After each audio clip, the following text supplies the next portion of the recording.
Y'all, we are coming up on the last quarter of the school year, which means it is time to renew our sinking funds.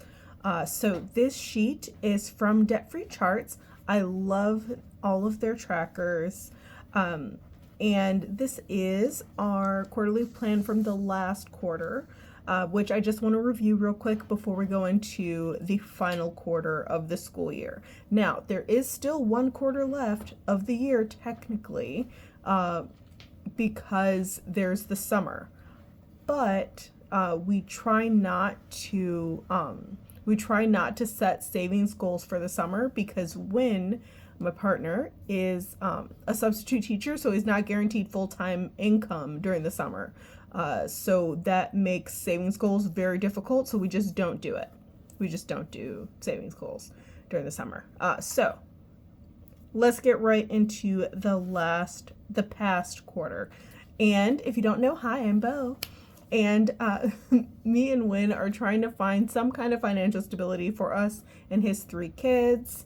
And our last quarter was December 2024 to February 2025.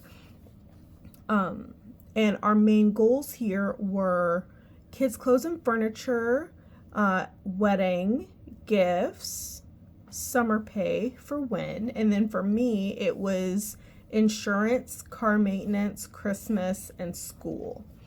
Now, these numbers on the side are the priorities, and that is kind of how things went. So, the first priority for Win was the wedding fund. So we did meet that goal in February, so that's great. That's fantastic. And then his second priority was kids' clothes and furniture. We did meet this goal, so $300. We got that this month.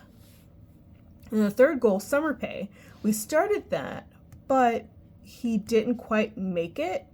He didn't make it. So this one is ongoing, and the next 3 months is going to be like crunch time, kind of. And then gifts, he didn't save anything for gifts. So that entire amount is going to be due in the next 3 months. We'll see how that goes. And then for me, my first priority was Christmas. I actually didn't meet this goal, but that's only because I was pulling cards. I do a savings challenge for Christmas, so it's all random. I did pull the correct number of cards to stay on track, so I'm not concerned. It's just the cards were mostly low denomination, so I mean, it happens. This next 3 months is going to be higher denominations because there's only so many playing cards in the deck. And then car maintenance, we're pausing that. We were on track, but we're pausing this right now because we're trying to buy a house. And then same with school. We started it, but we're pausing it because we're trying to buy a house. So this is kind of depressing looking to see we out of 8 goals, we only met 3 of them, which is very depressing sounding, but we're doing okay. We're still okay. We're still in the running for making this happen in a way that is sustainable, in a way that we can make it through the summer is really what's most important. Okay, so now that we have gone over how the quarterly plan went for last quarter, let's look at our next quarter. So for our next quarter, there are actually going to be fewer, well, no, it's the same number of goals. It's the same number of goals. It's just Win will have more goals and I'll have fewer. So the way this works is we're going to have kids' clothes and furniture, and everything is going to be due in May because the school year technically ends in June, but June is when we kind of catch up on things, if there's any like stragglers left behind. So we're aiming for May. Okay, so kids' clothes and furniture is going to be one of them. So May of 25, and then wedding, also May of 25, gifts, May of 25, and summer pay, May of 25. Oh, I almost accidentally skipped not almost. I accidentally skipped back to school. So back to school is also May of 25. And I know this seems like repetitive, but there's a reason. There's a method to the madness. Okay. So then we get to my things. So for me, I have insurance, May of 25, and then Christmas, May of 25, and moving, May of 25. So these are just our quarterly goals. This isn't for the whole year or for the whole school year. This is just the next 3 months. So for back to school, we actually only need $42. Kids' clothes and furniture, we need $300. Wedding, we need $13.09. It might actually be less than this. I haven't closed out the last pay period, so it might actually be less than this, but this is what we're going to go with because that's what the current numbers are. And then gifts is $650. And summer pay is the Whopper at $29.63. It's obnoxious. There's no way he's gonna make it, but we're gonna do our best. Okay. And then my insurance is $12.19. Christmas is $285. That's how much is still needed.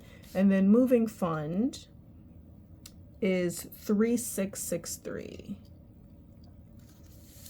Now for all of these, we have 3 months. So I'm just going to put 3 down the line. And then for the amount per month, we're literally just going to divide the amount needed by the number of months. So break out our handy dandy calculator. So 42 divided by 3 is 14. And then 300 divided by 3 is 100. Then 1309 divided by 3 is 436. Good grief. And we're just gonna round that up. So 437.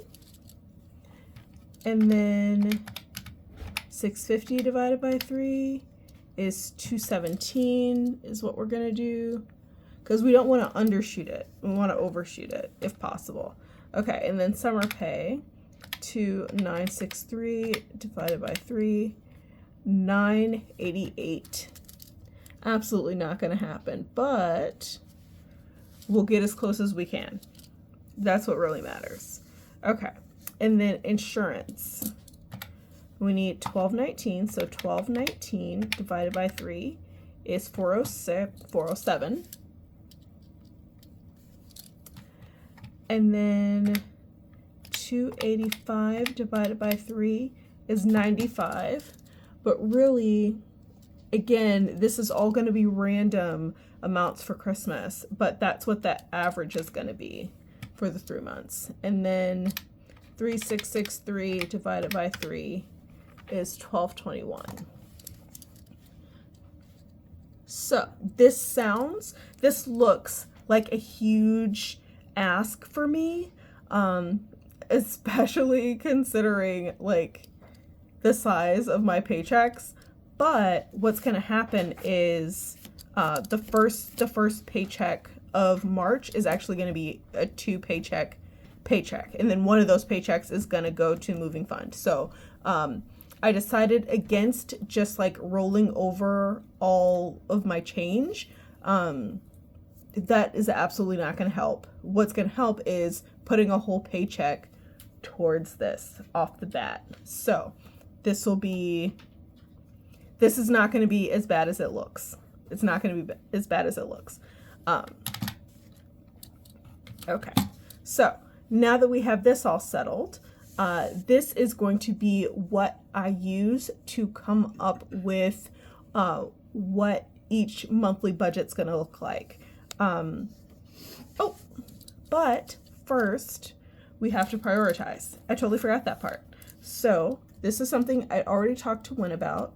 So his first priority is the wedding. His second priority is gifts, because if nothing else, one of the kids' birthdays is in May. So that needs to be accounted for. And then the third priority is kids' clothes and furniture, because they're growing like weeds. And then we have back to school, because that needs to be paid for. It's not much though, not much left.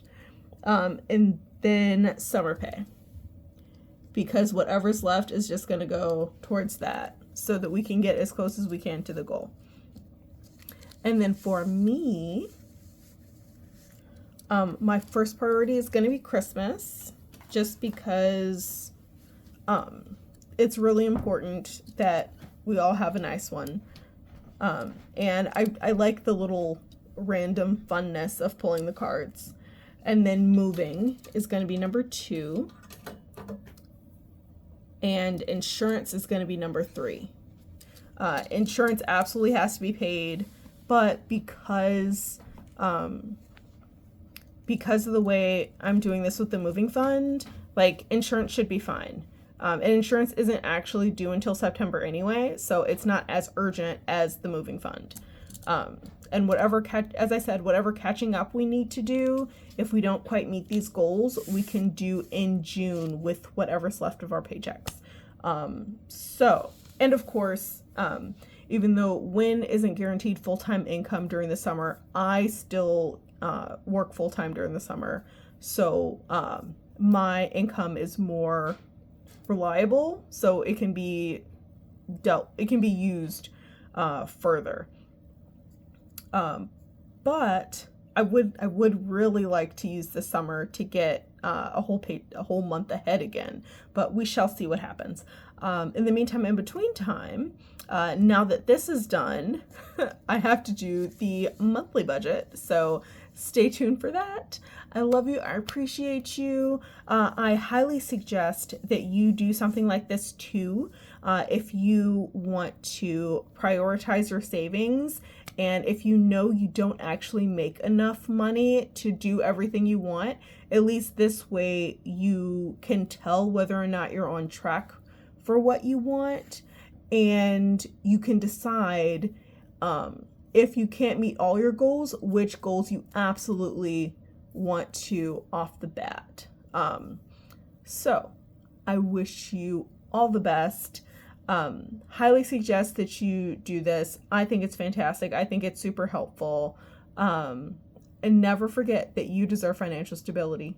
And I hope you have a great day on purpose. Bye.